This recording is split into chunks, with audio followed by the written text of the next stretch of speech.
She was being chased by the paparazzi Oh, right. and went down at a rate of high speed. And the Oh. driver was convicted of drunken driving, but he's a Muslim and didn't drink. Oh. That was his story, that was- and I kind of go with it. I mean,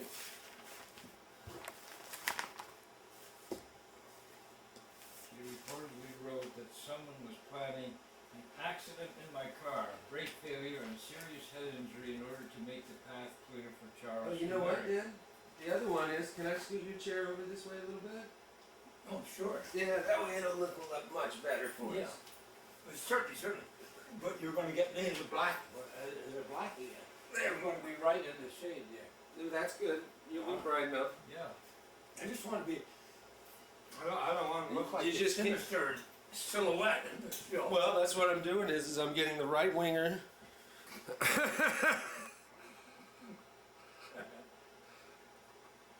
Well, we'll just find out how it works. You don't have a lamp by you, do you? They don't have a what? Oh yeah, you'll show up good. You're good. We're good. This is gonna be the best. All right. Jay. All right. So that is a small budget. It came in under forecast, and we should be happy about that. Right. I think it's $25 less predicted, you know. See, I don't think the New York Times has it.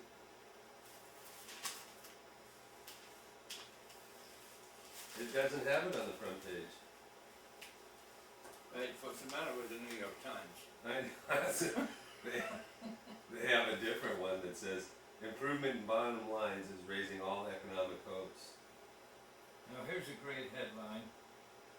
Lawyer says, we're talking now about Kobe Bryant, who is now going to be tried for sexual abuse. Lawyer says athlete will plead not guilty to sex crime charges. Now, the headline would be, if you're going to plead guilty, that would be amazing. But there's a book written about 1952 or 3, Never Plead Guilty, which really makes sense. You're never going to immediately put your client in the guilty frame. You're going to start off writing not guilty. We don't know. It's hard to know exactly what the charge is, because the prosecution can make all kinds of charges. And so, even if you think your client may be guilty of something, you're not going to go in the immediate But stage. I would like to say this idea, never plead guilty, would make a great argument, because that's the problem with the world. You never admit you're wrong. And so you never admit you're wrong, and nothing gets decided. Yeah, that's, No. Well, say with the Kobe Bryant thing, though, I mean, in a way, they're training girls that, yeah, you can go make out, go in the guy's room, feel him up, and then when you say no, he's supposed to walk away. It didn't happen in this case, and so she called rape. But she has a responsibility to herself to not put herself in situations like that. I'm not saying that it's right of Kobe Bryant to rape her, but if that's what happened. But on the other hand, she has some responsibility to not be put in a position Right. where she is Right. at that point. And so, I mean, he'll probably be convicted, but on the other hand, it's going to send a horrible signal to all the other young women in the world. Well, here's what I think they should do. They should take Kobe Bryant, okay, if he's guilty of rape, he is.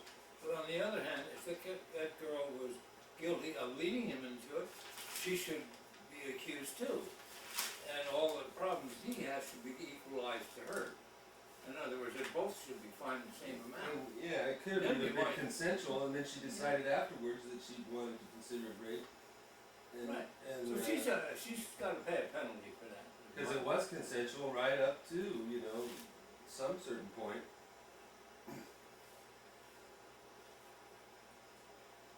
But they'll never do that. The women have total control over the world now. Well, we better not talk about that one. We don't want to put that one on the air. yeah. Too late.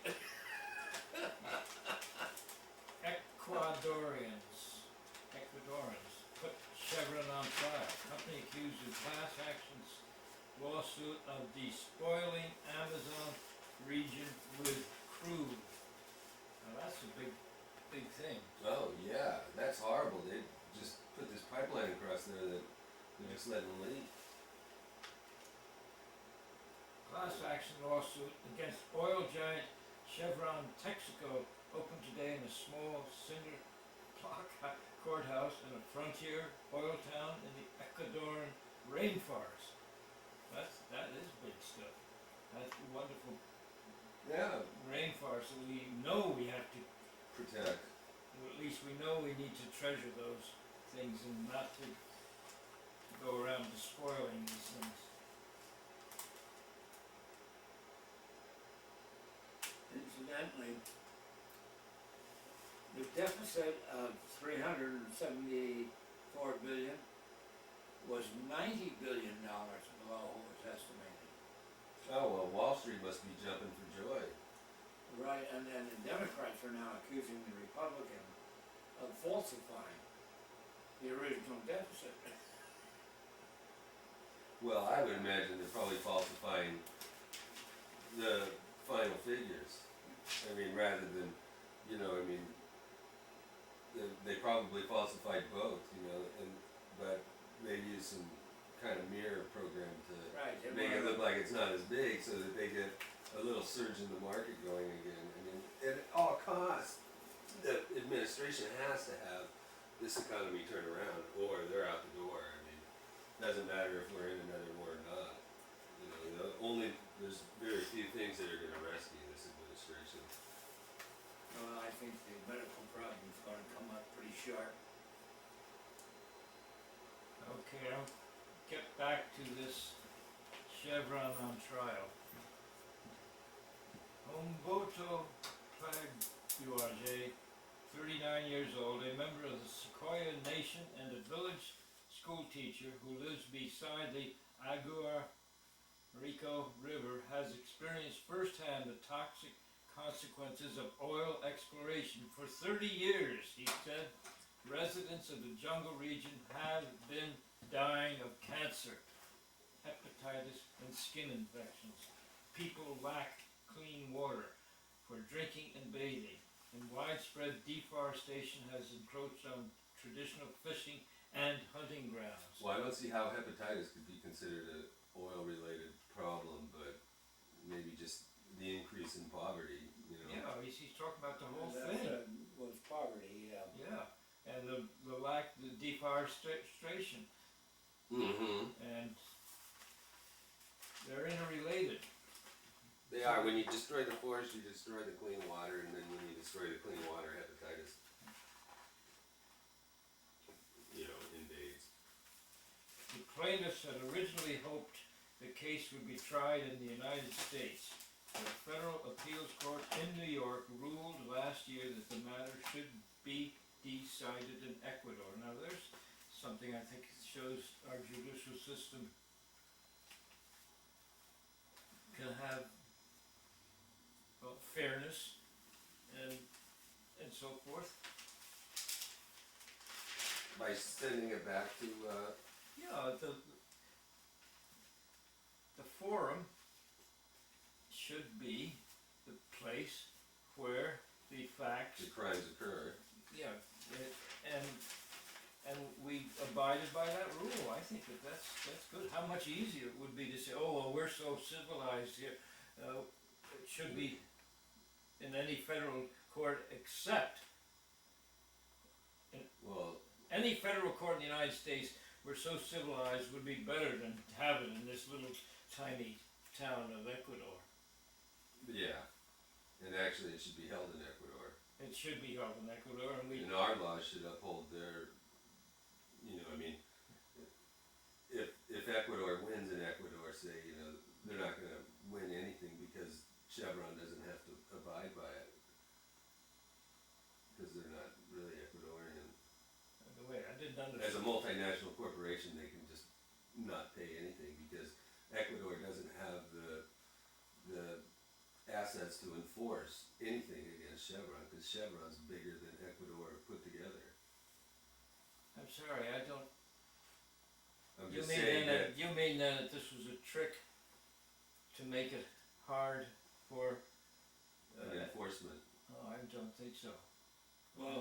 hope not, but I don't think so. I think it was abiding by the thing, forum non-convenience and forum convenience. It's the convenient and the better place to try it is in the place where it happened. That's our law, and we abided by it. Well, I think what should happen, we should take over Ecuador. We're gonna have extra troops now when we take some of them away from the Midas, take it over, take over Ecuador. And then we can decide what to do with the oil. And the heck with the Yeah. natives and whether they're sick or not. I've got to keep my conservative attitude here. I do wanna point out one thing here. Italians trying to prevent a modern Pompeii, trying to prevent a modern Pompeii. In other words, Mount Vesuvius is overdue. And the experts say it could blow with the power of tens of hundreds of atomic bombs. That's a lot of power. It sure is. Well, here's an unusual ad. It's from Electricity from Coal, and it says that coal gives us a whole bunch of electricity at power plants, and then it goes on to say that both the Department of Energy and private sector experts remain optimistic that pollution-free coal-based power plant technologies could be ready to enter the marketplace as early as 2020. That's not very far away. That's 17 years off. But the new Bush administration plan says they don't even have to upgrade at all to present technologies.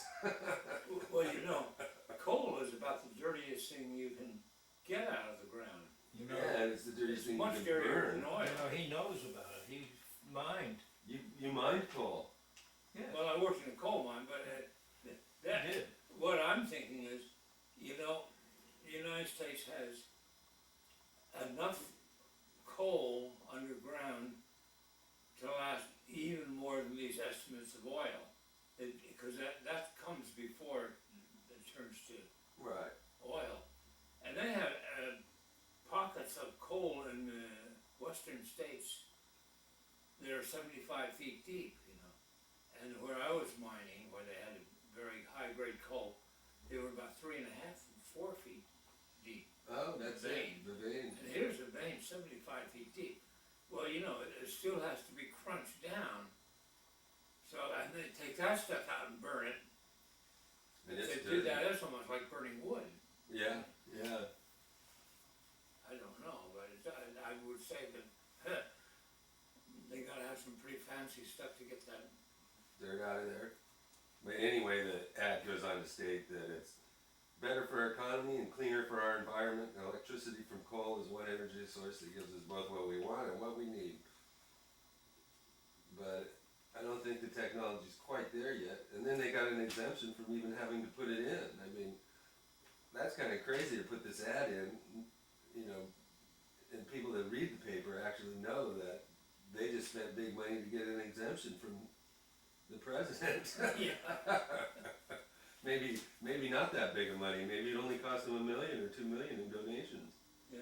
You know, and maybe another $10 million pledge.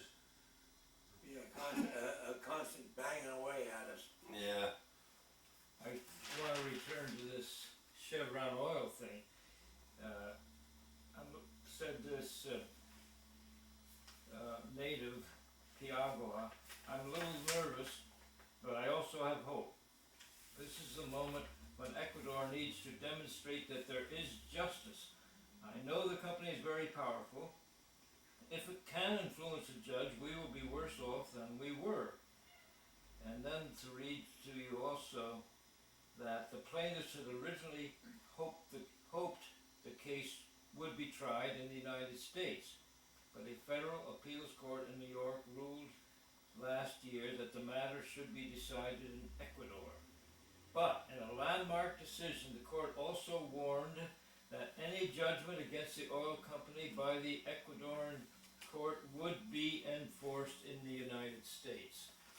So, so I was wrong about that. yes, I hadn't read that last sentence, Mm-hmm.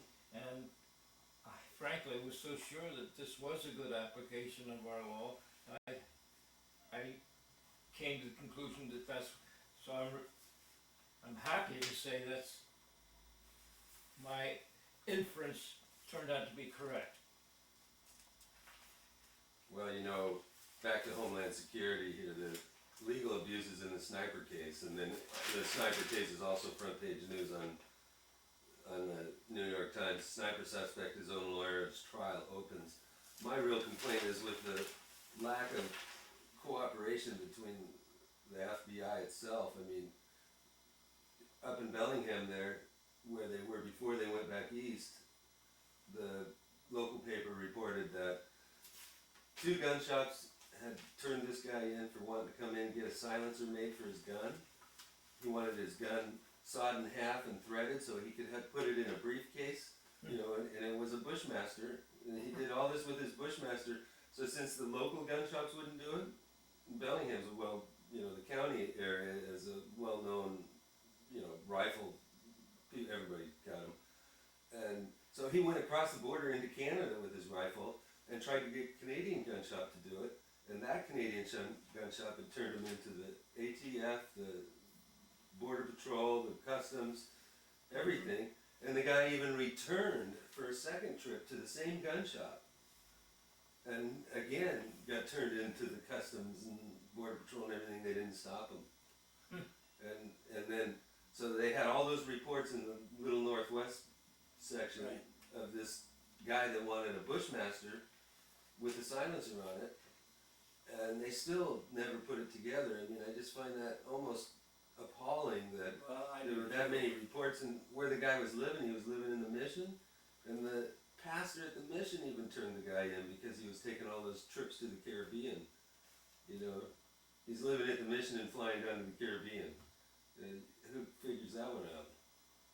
So the pastor turned him into the FBI.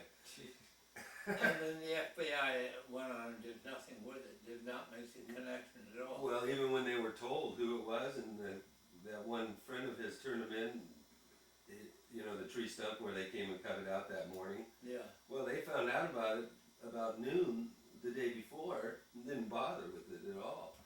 And somebody got shot that night. So they didn't even, they weren't even interested in resolving the case really. Or they figured, we're on the wrong coast.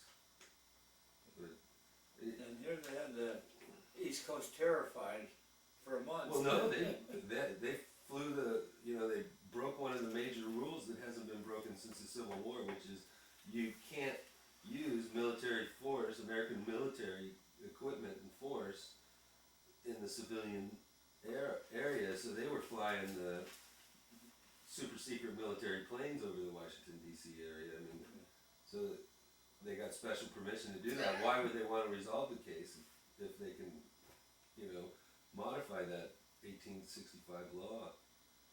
Because that the last time the military did that, they, shot cannons at the people in New York because they didn't want to join up for the draft. Okay.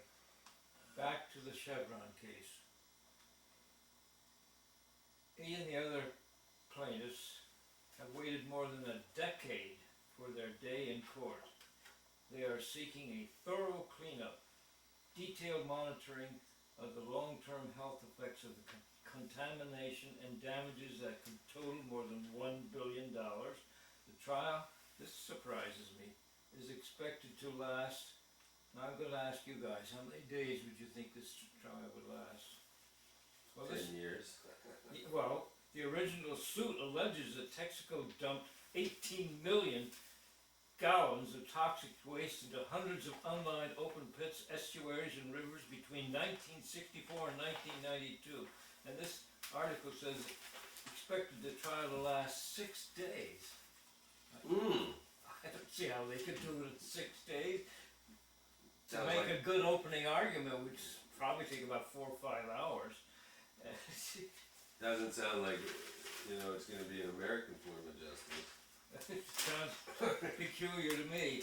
So my great faith in the law of the United States is a little bit shocked there. something I hadn't heard about. What? Well, that our soldiers are trying to commit suicide over in Iraq. You know, They're what?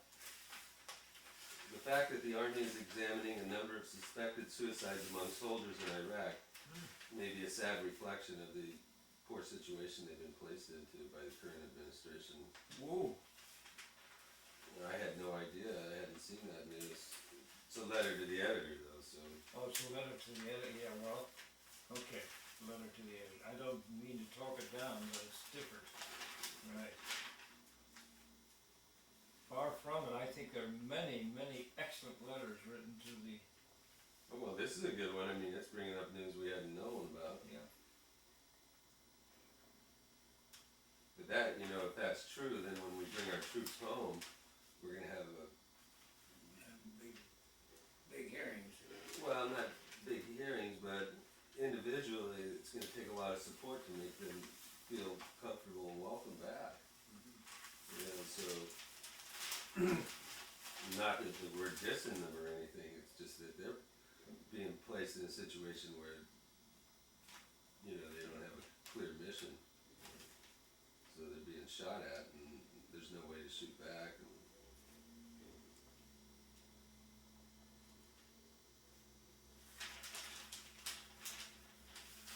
How are the courts going to be able to handle the student who hid box cutters on 2 airliners? oh my goodness. You know, He was pretty much in the open about it, he sent letters saying exactly where these box cutters would be and so on, and he showed us that if we think the security we have is so absolutely complete, we find out it isn't. right. But on the other hand, to make open to the world how easy it is to do it, how about this? Isn't it going to make the Homeland Security law and the Patriot Act bang, bang, bang? See, this guy's proved already how terrible. Yeah, well, you know, it proves something else to me is that, you know, the terrorists know that already. Yeah. I mean, Yeah. we're the only ones that didn't know that. Very good. Homeland Security knew that too, you know, so, I mean, and here's a guy, he told him what day he was gonna bring it through, what airline, everything, and, I mean, that just floors me, you know, that'd be like, you know, I don't know, you know. But what do you do with a guy like that? Because, once again, I'm repeating, but he's making us know what everybody else knew, and it's, and if he thought he were, Al, if he thought he were a liberal, I think he's helping the so-called conservatives.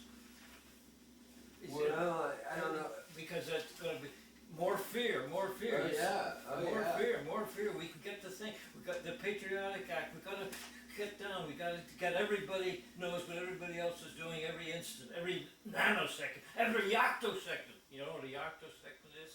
It's a, septillionth of a second. There is Wow. such a word, there is such a word. Well, I'm not gonna be feeling safe until Homeland Security knows what every American's doing every second. Okay. In real time. Yeah. I mean, what do you do with a guy like that though? Yeah, I well, mean, that's right. He thought he was brave, he thought he was intelligent, he thought he was waking, and he was waking us up.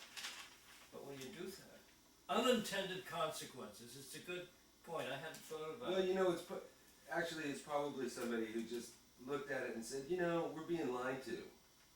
And I just can't take it anymore. Yeah, And so, in order to prove that we're being lied to, I'm just gonna show how simple it is to get these things on the I plane. think that's, And he just had no idea what the consequences are yeah, for him personally, but, I mean, for Homeland Security, that's just gotta be, you know, they're that's, caught with their pants way down, and so now we're gonna have to do like what you said, drum up more support to have more rules put in place to imprison us in our own houses, in our own cities, in our own towns. Yeah. And then, you know, Mr. Bin Laden's won, if in fact Yeah. he's at war with us. still think they got him down at Guantanamo Bay. I mean, that would just be perfect. I mean, you know, did you hear the last recording that he made? No, See, that like 3 days ago he released one, you know, full of the vile threats that he normally has, but all they get is a recording and they just have a picture of Mr. Bin Laden in front of it, and then only experts agree that it's his voice, but all the same, I mean, you know, that's kind of, I mean, that's a wonderful, I'm glad you reminded me that he might be at Guantanamo Bay, and that's why they're so secretive about it. yeah, But, one of the big reasons, and yet, you couldn't, not that easy to get him to say things. Now, well, let me ask you, why would they be secretive if they have him at Guantanamo Bay? I would think that would be big noise. Oh, there are lots of things you'd think about this Well, I president. know, but how can what would be the you say purpose? they make it secretive? I don't know, I can't. What would be the understand why they purpose of make keeping it secret? What? What would be the purpose? Yeah, absolutely. Well, we have a war on terrorism going on, and if we caught the top terrorists, that would be a bad thing, because then we couldn't continue the war. He couldn't be terrorized anymore. Well, Bin Laden, we all know that he hasn't got any control over the situation anyway. But it's better off to use him as a pawn to terrorize us with, Yeah. you know, so, I don't follow that reasoning at all. yeah, well, I didn't think you would. I don't think you follow it either. Oh, no, it makes sense to me, I mean, Okay. if you're fighting a war and you are in control of both sides, you get the perfect war, Yeah, you know, cause then your enemy is not gonna outflank you, yeah. because you are your enemy, you know, so it's like playing chess with yourself. Yeah,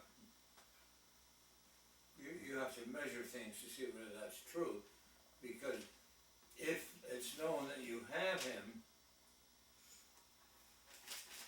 you've lost your opportunity in the past to make hero out of yourself, for one thing, and looking at it from Bush's point of view, and then the other thing is, one of the promises he's made with his hand high up in the air, he's gonna catch Bin Laden. Death or not, he was gonna have Bin Laden, he was gonna skin him. Then he'd want all of us to know that he caught Bin Laden, and to have him caught Bin Laden gives him more control over the Well, situation. then there's a perfect timing mechanism to have Bin Laden caught at the right time if you've already got him. And plus, he's been out making threatening things, and of course, they'll just have to execute him so he won't talk, but, you know, but this They question put him you up have, for trial, You know, yeah. what I would do if I were a Bin Laden supporter is I would say that they, you know, set up an arrangement to go attack Guantanamo Bay, whether it's successful or not. You come out and say that you got Bin Laden out of there, and that the U.S. had been holding him, you know, and then you just totally win the PR battle, you know, as far as, you know. okay, Al, you asked the question. What would be the reason to have the secrecy in Guantanamo if we held I'm talking about Bin Laden now. Yeah, go ahead. yeah, if we held him, why would we keep that a secret? Well, why would we, when we win the war and we said, look, we won the war now, then why would be something, oh, we gotta tighten down on Homeland Security now, we're more afraid than ever. So I say that this administration isn't that logical. You can't just say, you just have to do it by acts. Actions speak louder than words, and they say these things and say these things, but that don't seem to mean anything at all. What they're doing is seems that what's being done by the administrations, so much of it is to get people afraid so that we, the people in control, can protect them and help to protect you all, and that's what we're doing. And we see, you don't see, you're not able to see how scared we are and ought to be, so we're gonna, Are you? what? Are you able to see how scared we are? Well, we I are. wasn't, are you? We're a I and you weren't any more Of course scared not. than I am. No, Okay. but why is the administration having won the war, and they said, look, we've won the war. You think, by No, gosh, no, we wait a can minute. relax? Okay, Catching Bin Laden doesn't mean we won the war, does it? no, but I'm saying, I thought we were talking He's a about. great- we're not talking about Bin Laden. I I'm mentioned sorry, that I you thought you said, I was talking about Bin Laden in the sense that you had said, well, why? What's the reason? What logical reason can you say that the administration would want to be secretive about it? And then I'm going on to other cases and saying, okay, well, why, when we had won the war, did the administration say, look, we gotta be more afraid than ever? We thought we'd won the war, but now we see, and the administration seems to keep playing on our fears and trying to get us more afraid. As you said, I'm not afraid, you're not afraid, but Everybody else is. there's a hope that people are going to be more and more afraid. And that's why also the administration says and does, we are going to tell the whole world we're going to do this unilaterally because we're the great guys of the world. Nobody else has any sense and knows how to do it. The United Nations is a decimated Okay. kind of an organization that doesn't Can mean I change anything. this? Since we're ranting. Yeah, please. The 20 billion reconstruction for Iraq out of the 87 billion, Yeah, there's $1 million in there, a for million. $1 million in there for a museum to highlight the Ba'athist Party's, Hussein's group, atrocities during the last 30 years. Now, that's $1 million, you know, it's not a whole lot of money out of the big pile, but I mean, I just wonder how many ridiculous items are in there. But the other thing is it goes to a single individual. The $1 million goes to a single individual. You know, a Iraqi dissident who has been in the U.S. for quite some time. And, I mean, that's just like giving that person $1 million. That's just a waste of $1 million. It's like I our mean, paying all the people who were slaves in this country, which we did, which the blacks everybody wanted us to do, paying every black man $1 million. no, Dad, let's Probably get back fell in on, love. we're not ranting here, we're actually talking about this item, which Yes, is I the know. 20 billion for Iraq. And, I mean, so 1 million of it goes to a single individual who wants to have a museum. I mean, that's a waste of $1 million to me. I mean, and that guy is not gonna start a museum, he's just gonna be $1 million richer. Well, I think that's wrong on that $1 million, there's no question of that. I wouldn't even argue about that with you. Yeah. Yeah, to me, that's obvious.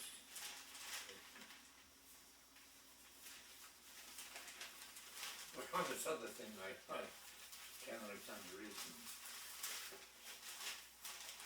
Well, you will. Okay, 30,000. I mean, there's really nothing like, it's kinda like a poker player. A poker player always keeps the ace in the hole until it's needed. You don't throw your ace out right away. And so that's what politics is a game of poker. And so if you can play a good game of poker, you never pull out your big aces right away. Yeah. And Okay. that's what Bin Laden in Guantanamo would be, is an ace in the hole. Yeah, thank you, that poker Poker is is a great, great game. Let's see. Maybe I should turn the camera off. I think it's making Dad go off on tangents. I will. Yeah. Well, that way we won't have to have that problem. I'm not going off on a tangent though. There we go.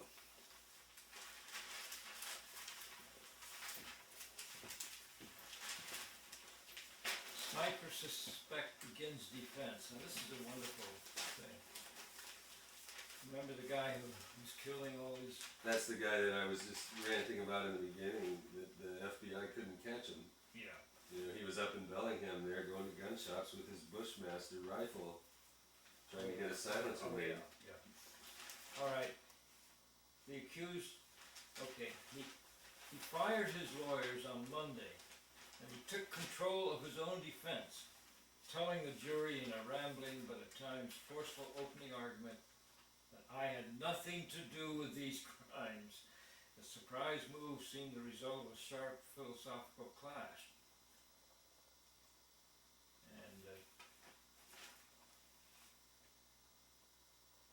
And he's going to give a cookie anecdote. I want to find out what that cookie anecdote is.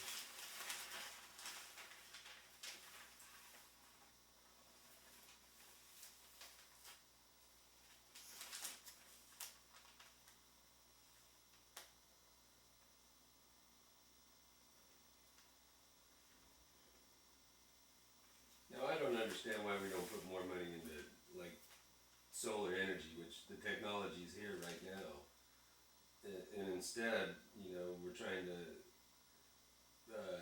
give tax incentives to people that make, what is it, not nitrogen, but is it nitrogen fuel?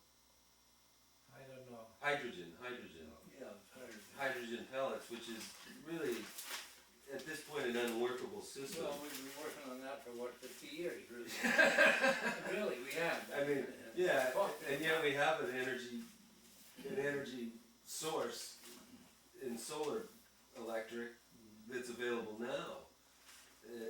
And if we put money into it now, you know, it would be relatively cheap. We could almost get it down to a cost that competes with PG&E here in California. I mean, I you think guys are 11 cents a kilowatt. I think we also have another one too, is for the automobiles, is grains. We can raise millions of grains to make an alcohol that'll run a car, Yeah. and we don't do it. And the farmers are having trouble with it to keep our farms busy for Oh yeah. I mean, years. well, one of the things is how much does it really save? I mean, because it takes so much petroleum products to grow the corn, process the corn, and whatnot. But you could do a biomass thing and Well, distill you it. could do it with the alcohol you produce from the grain and your new equipment, you could have it all grain and no alcohol. I don't know how much better it is, really. Anyway, that was the headline. U.S. nears decision on tax credits for producers of synthetic fuels, which is what you were just mentioning. But even that, see, I just think, wait a minute, we could, for the amount of money that, I mean, $87 billion for Iraq, we could almost end our dependence on oil from the region by just putting solar collectors on everybody's homes. And that way we wouldn't need the dirty coal that I brought up earlier, and we wouldn't need these huge influxes of petroleum products to run our refineries, and that would free up all that oil. How about, this is changing subject, but how about the wind things? Oh yeah. And the people in Martha's Vineyard are up in arms because there are plans to put these long, high things, and it's going to desecrate Martha's Vineyard. Now, frankly, I can sort of sympathize with that because I love that Martha's Vineyard so much, and to see Well, they've got them up all over California, and where you see them, and they have 500 or 1,000. You know, you go past Livermore where you've seen them. Yeah. Oh yeah.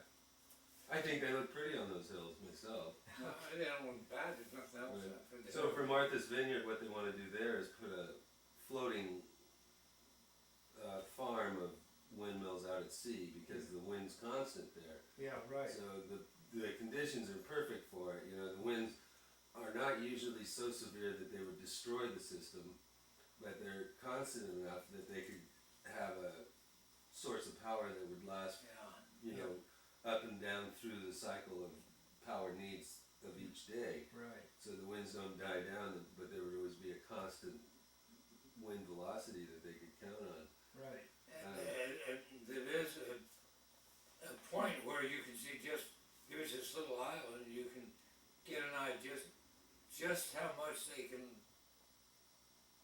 produce from these windmills and compared to their need, which is hard to do in another place. You can't do it in the United States because they're so big. You can't take one isolate it like you can in a little island like that. How about the? Well, except that they're gonna make it so that it doesn't just power Martha's Vineyard, they're gonna power, they're sending that power onto the grid. There's that much power that's gonna be produced off Martha's Vineyard from that wind. Is there really, is that? Oh yeah, they want, it's 400 megawatts or something that they believe they can make off of Martha's Vineyard. When they complete the entire farm. Yeah. And that's the size of a huge generating facility. Yeah, okay. It's a I didn't huge realize generating that much. facility. That would burn, let's see, they're putting two 12-inch lines, two high-pressure 12-inch lines to the new power plant up in Bellingham, and of natural gas. So that's a phenomenal amount of natural gas that's gonna burn every second Yeah. to produce 200 megawatts. Oh. So this is double the capacity of a brand new generating facility that runs on natural gas. And, Okay. and so two 12-inch lines is just a massive amount. If they put it under I think it's 180 pounds pressure, that's just a phenomenal amount of natural gas Okay. going into a furnace. So that'll equal 4 12-inch high pressure 180 pound lines, Yeah. which is, you know, a lot of natural gas. Okay. So I think the people of Martha's Vineyard should be proud to have that off their shore myself. And I think there's a lot of. without some kind of, I mean, we just read about Chevron polluting someplace Yeah, in Ecuador, and this would be yeah, a form of pollution, eye pollution, but I mean, that's much better than hydrocarbons in the yeah. I bet it's the people Amazon. that visit and go there in the summertime that are complaining. Oh, sure. It's not the residents of I'm Martha's sure you're right. Vineyard. I'm sure you're right. And Yeah, we don't know. people like Bill Clinton who have a place there and say this is destroying my home. Well, we need somebody like Bill Clinton to stand up and say that. I think that's the right place to put it. How about those wind currents up at 30, 40, 50,000 feet that help the planes go, like, I think it's the prevailing westerlies, to go from west to east across the United States is quicker than going the other way. Okay. And I'm sure people have thought of how to, of course, you have to have like a ground, you have to have something that would be like they're gonna have at Martha's Vineyard, so that then the things can, the wheels can go around, because you can't just do it with the, Well, you couldn't have things sticking up in the air. that high, you couldn't have it sticking up Well, I there. mean, it would be too dangerous Yeah, for air flight. right. But you might get a satellite to get there.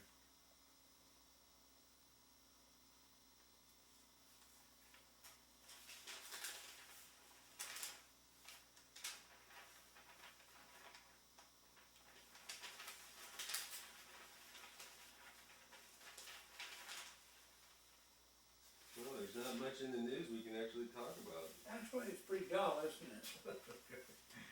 And I thought they were pretty fascinating, some of the things that were brought up. Well, I did like our discussion yesterday about the voting machines. Oh, yeah. I mean, and how we're just kind of selling ourselves down the river, but with the new system.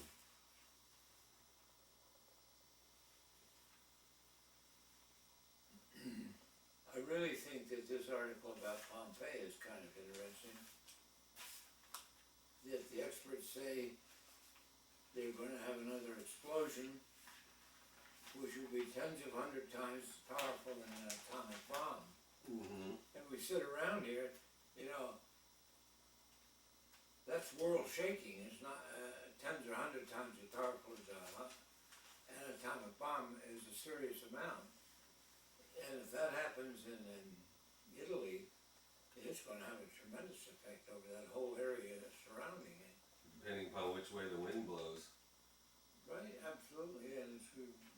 the prevailing wind, it'll go right up over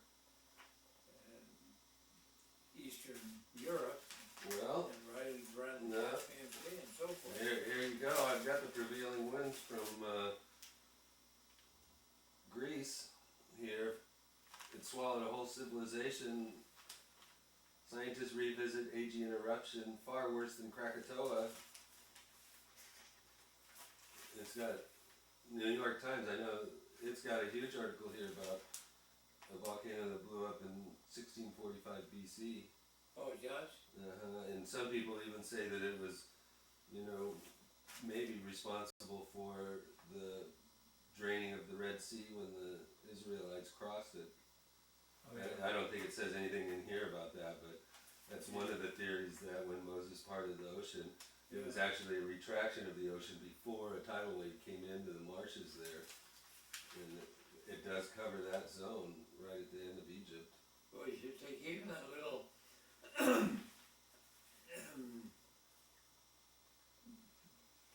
job up in St. Helena.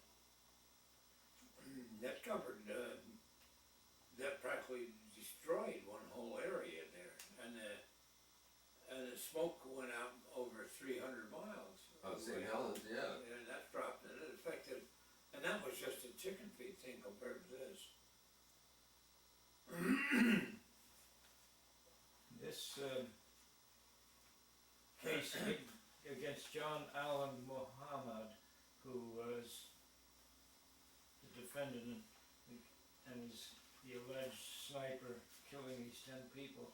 But listen to what he says in the beginning. He's trying his own case. And I think it's interesting, very interesting. They are saying the entire case is based on a theory, said Muhammad, who began haltingly in a lisping drawl, but seemed to gain confidence as he spoke for nearly 30 minutes. I'm locked up. I'm denied my constitutional rights, based on a guess. Now, that's pretty good language to give sympathy.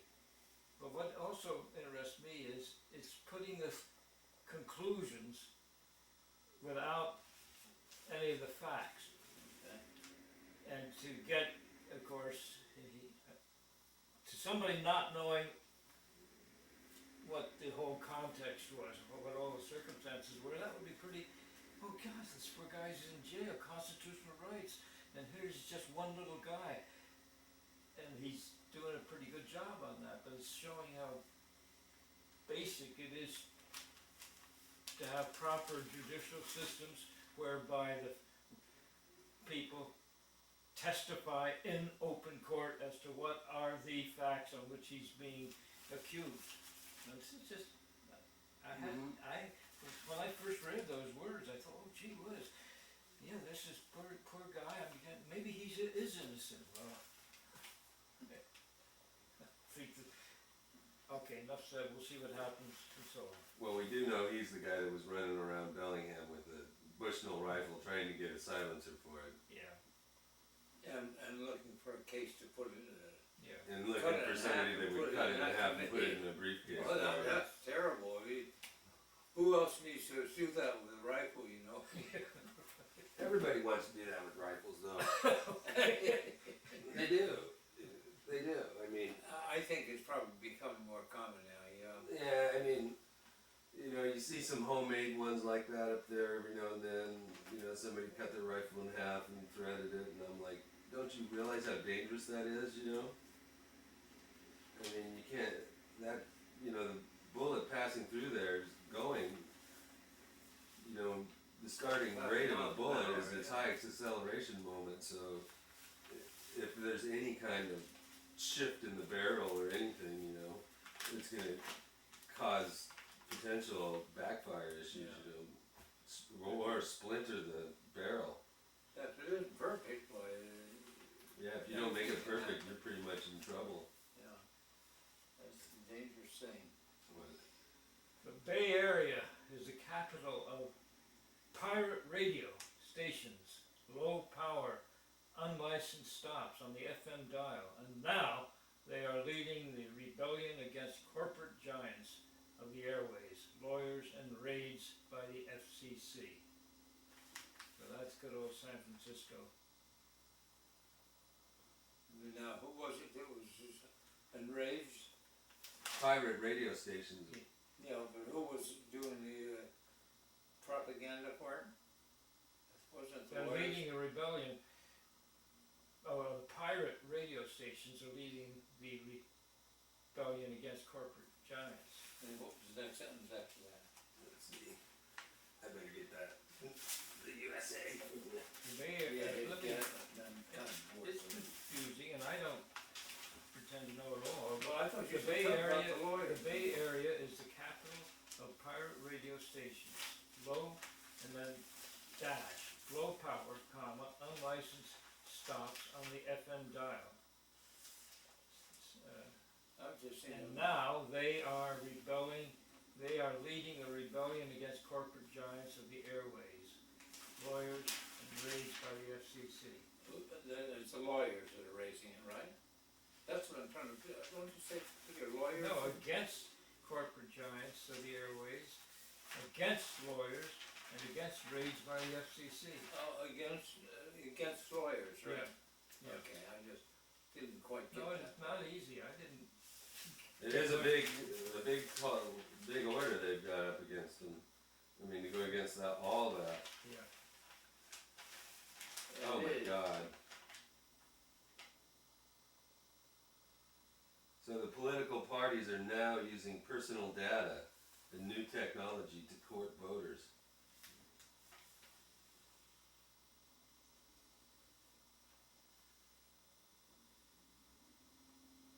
They're buying like mailing lists. Oh, yeah, yeah. Republican National Committee has a 165 million name database called Voter Vault. We can tell you exactly which house on which street we need to get out to vote, because we know that the issues they're concerned about. We know what to say and we know what not to say.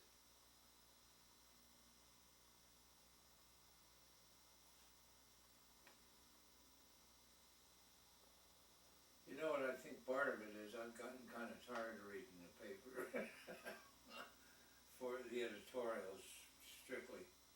Well, we're not, this is just a article, Yeah. but yeah, we've kind of burned ourselves out on this end of the last year. I felt like doing myself. I should've got the camera out earlier. Cause we had much livelier, better ones earlier, you know, that, Right. Well, I ruined it all by reading that article from Sterling Hayden. No, we're all in the same boat. yeah.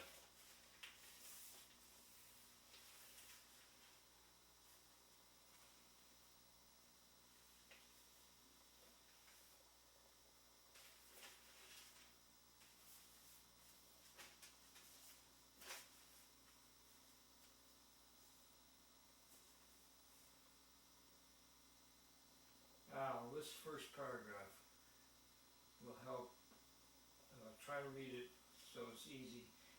They played now I don't know who they is, but played the in-house anthem last Thursday at the unlicensed pirate radio station Freak Radio Santa Cruz in a show of solidarity with fellow micro radio station San Francisco Liberation Radio, which had its broadcasting equipment confiscated in a raid by the Federal Communications Commission on Wednesday.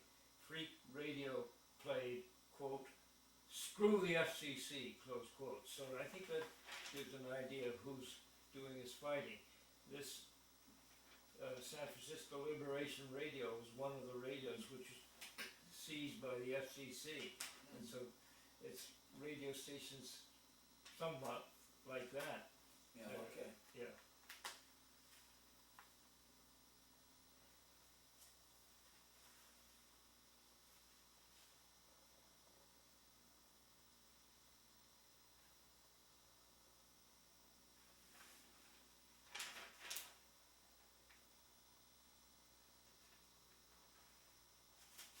Yeah, here, across the country, low power FM radio stations are banding together to denounce a mounting crackdown by the FCC.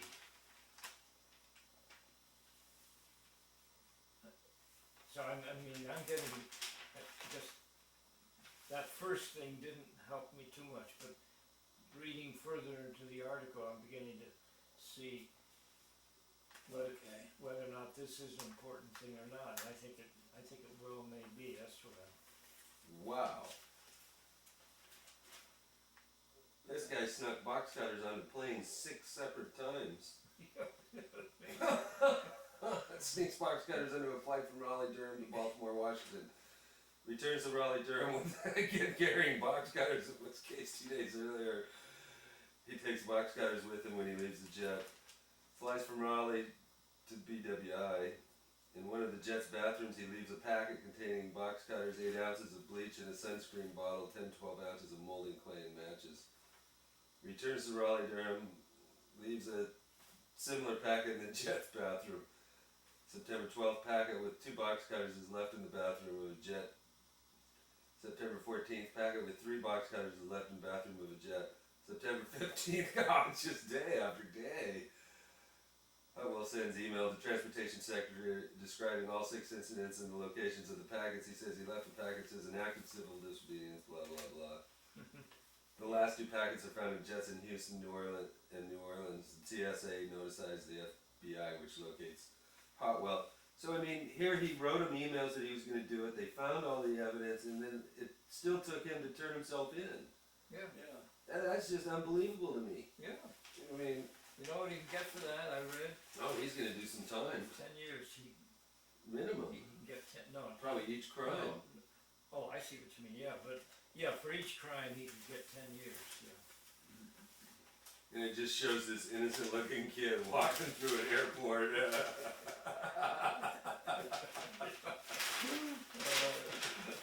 So, what did he take through? What was in the, inside these? Box cutters, the thing that terrorists use, you know. Yeah. Nothing was inside. And then he modeled clay into a thing that looked like a bomb. So that they didn't even spot that when it went through the x-ray machine. So really, he didn't do any, he's just showing the system didn't work, right? Right. Yeah. And And he alerted them beforehand And he too. alerted them beforehand. Yeah, but is he gonna pay a penalty, you think, for doing that? I said, I think they'll put him away for 10 years. You do? Yeah. he's vulnerable to imprisonment for 10 years. The judge, Okay, I understand that. all right, yeah. I just asked you think he's gonna Oh, go in prison? I don't Yeah. think he's going to, I think that there, but he's gonna I don't be, think he should, but Yeah. you know, they should actually hire the kid. You know. yeah, Well, they should. that's I a mean, probably really, a real that's- good job out of it. You know, but they can't because, you know, an upstart that showed they're all lazy, Yeah, you know, and have no idea what's going on. Yeah, he's laughing up his sleeve at a lot of people, and that'll get him mad, and they very well might put him in jail for that. Yeah, I think that's what'll happen. I mean, because, you know, President Bush #1's out there saying that, you know, we're much safer today than we ever have been. And one of the reasons is because we took over airport screening, and turns out that it's just a joke. You know, they make everybody take their shoes off, and they find little nail clippers, but they're not finding the box cutters. Yeah. Just find that one unbelievable. Right, oh, I had my, I'm taking off my shoes, and, okay. Well, And also, you remember they made Al Gore, Oh yeah, right. Al Gore, they made him do it. do whatever And then it they was took Dukakis. at that time, yeah, and he was very obedient, and he said, I realize that this, Well, you have to be if you're not Oh, yeah, obedient there. exactly. You go to jail. oh, exactly, oh, I understand, right, but he's in when a prime sports spot to be a traitor. But this little kid really bothers me. I don't think they're gonna put him in jail. I think they are. Yeah. It's the shock and awe. they're going to tie him up in Well- certain ways. It's going to be maybe is continued for 2 years or 3 years and he's going to be under probation for all Well, the. here's my theory of why they have to lock him up. Because they can't have all of us going out to security is up to par, because they know it's not. I see what And so, in order to prevent all of us from knowing that it's useless security systems, Yeah. they have to lock the kid up so that we're afraid to test their system. Well, what I think Yeah, they're you're gonna right, do, I meant it by that, I think what that's I a think good they're point. gonna do to him, they're gonna lock one of these things on, and keep track of every place he goes, you know how they do that? So that he's under constant surveillance or whatever he does for 2 years, Put an and ankle he has to bracelet on. report Yeah, every day or every week or something.